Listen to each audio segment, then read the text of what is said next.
Welcome there, viewers. I am Kyla Kenesha Forbes, and I am bringing you a 284 media feature. Now, the Wellness Center Behavioral Clinic now offers a new service which provides assessment of a child for Autism Spectrum Disorder. Now, today we will speak about what does this really mean for our territory right here in the British Virgin Islands. But of course, viewers, we have to go to a quick commercial break, so we'll be right back.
Welcome back, viewers, and I'm glad that you stick with us because you definitely don't want to miss this. Now, today I am going to introduce my guest, Miss Jane Murrihy. Now, how are you doing today? Very good, thanks, Kyla. Thank you for having me. So, Miss Murrihy is a child and educational psychologist. I got that right? You got that right. Awesome.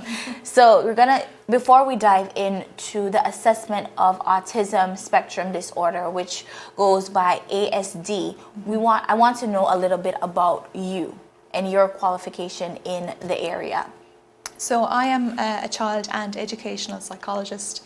Really what that means is that I can work across a number of different areas with children who have different presentations, be it from mild to moderate mental health difficulties, severe mental health difficulties, educational difficulties that you may see in school like dyslexia, right down to intellectual disabilities and what we're talking about today, which is autism. Okay, so the Wellness Center in just last month, November, basically administered the first independent, and that's an important word, independent assessment of autism in the territory. Now tell me a little bit about what that means. What that means really for the territory now is that parents don't have to travel to the States, for example, or other parts of the Caribbean and pay high costs to avail of that in order to get their child diagnosed, in order to meet their child's needs, which really is the most important thing, is meeting the child's needs. By being able to avail of that service here now in the BVI, it's co-funded by NHI, that is completely covered by NHI. Parents don't have to worry about the huge burden of costs that would be placed on them had they to travel overseas for that. So it just means that you now have your local provider, which is the Wellness Centre. You can develop a nice relationship with us, and following on from diagnosis, you are also able to avail of intervention and therapy, which really is the important part as well. I think that is a big deal because I think even some parents who may have the knowledge or know that their child is suffering from autism may not have the financial funds to even go away to be diagnosed or even to seek treatment. So the fact that this is right here in the BVI, this is a big deal for us viewers. Now, I want you to tell us a little bit about the standards. Does this type of assessment come with any standards? What does that look like? Yes, so there are international guidelines which govern the assessment and diagnosis of autism. One such would be the NICE guidelines. But essentially what it means is that you are using standardized measures. You are comparing then your evidence to a diagnostic manual. We use two, the ICD-10 is one, DSM-5 is another. You have to, as a clinician, adhere to all the protocols, all the standards and standards of the measures and the tools that you're using before it is safe or before that it is appropriate to give a diagnosis of autism or any other condition. Okay, so what are some of the indicators if there is a parent out there who may think that something is a bit off or something is going on with their child, but they're not quite sure what that is? What are some of the key indicators? May it be mild or severe? Well, one of the first things that most parents notice is a delay in speech and language or communication. That's usually one of the first things that parents are looking for, maybe at 2 and 3 years of age, if the child is still not speaking or if they're not communicating in the typical way. That would be one of the first signs that may indicate that it would be worth looking into further. Okay. Anything else? Any other indicators? Well, when we talk about autism, we're talking about 2 main areas. The first is the deficits or difficulties in social communication. Okay. The second is restrictive and repetitive behaviours. Okay. So if your child has that deficit or difficulty in that communication, that's one of the first signs.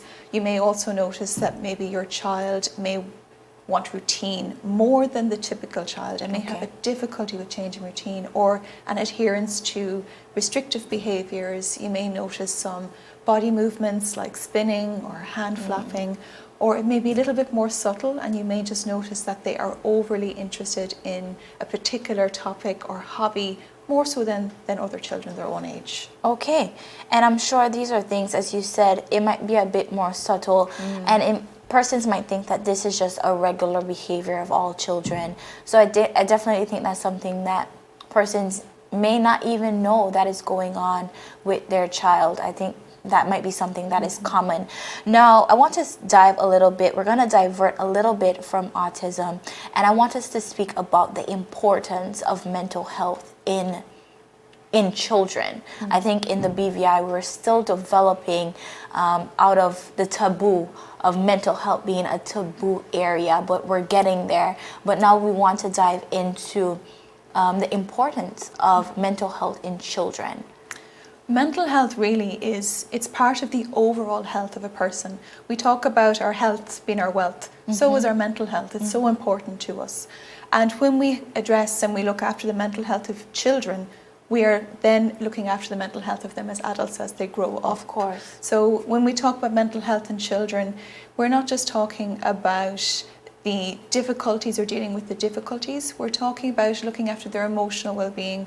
We're talking about looking after their general mental well-being as well. Just making sure that they are resilient, that they are adjusted, and that they have the tools to help themselves as well.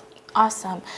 Now, you spoke a little bit in your introduction about you're basically a psychologist for behavioral patterns in or behavioral challenges in children. Can you list out some of those areas that you specialize in?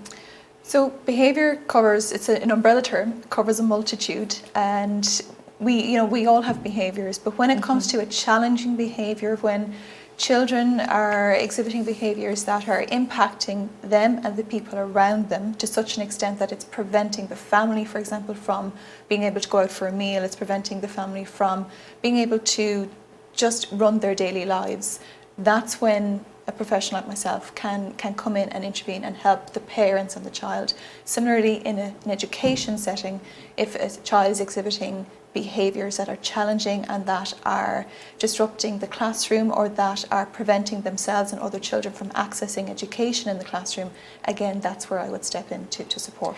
So what about the parents or the teachers who simply have the mindset that a child will be a child? What would you say to them? I guess a child will be a child, but that's where the adults have to come in. Great. A lot of the time, we hear fix my child, and you have to look at there's so much more going on for that child, and really it's the responsibility of the adults to implement a lot of the changes. And what I always say to parents and teachers is when we start changing our approach and we start changing our interactions and we alter the environment, that's when we start seeing real changes in the children. It's a lot to put on a child's shoulders to expect them to change everything about themselves. I do agree. Now, switching back to the autism assessment, now the importance of persons basically using this service, what would you say to those? It's such an important service to be able to just to utilize. It's a first for the territory, and it just means that there are children out there that may not be getting the supports that they need, that may be struggling, and unnecessarily so, when they could avail of intervention and assessment from ourselves at the Wellness Centre. We're not looking for problems, we're looking to help. Okay. And what I'd say to any parent who has any concerns, whether it is with autism or with any other behavioural or developmental concerns, please pop in and have a consultation. The only thing that we're really interested in is supporting the parent and supporting the child. Jane, I want to point out something that you said a bit earlier, the fact that a healthy child turns into a healthy adult. And as you said, putting that strain on a child to figure it out as they become older, when adults don't intervene in those early stages, I think, as you said, it's just too much to put on a child. So I think that's definitely something to reiterate. But before we close out, I want you to give a little bit of information as it pertains to how can persons, as you spoke about a consultation, what does that look like?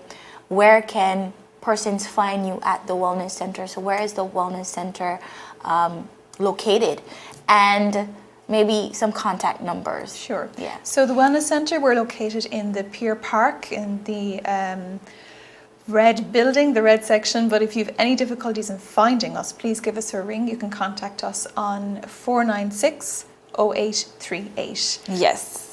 So yes, the Wellness Centre is located in that red building. If you know where the Tortola Pear Park office is, it's also in that same building, or JBY.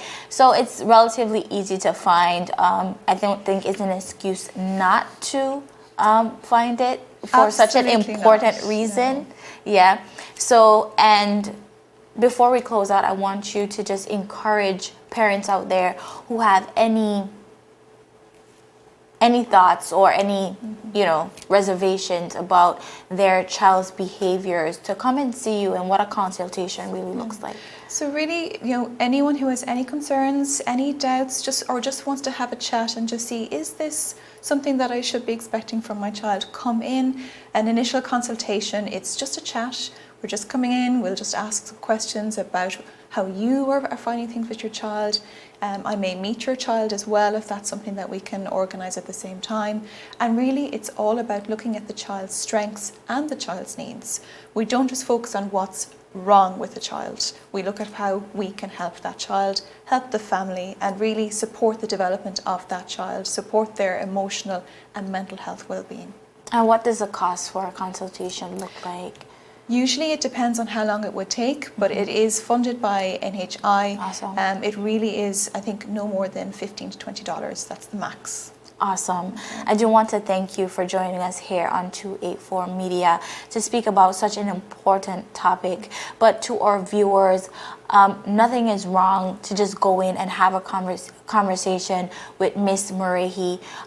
Your child's health and mental health is their wealth, and I'd just like to reiterate once again, a healthy child grows up into a healthy adult.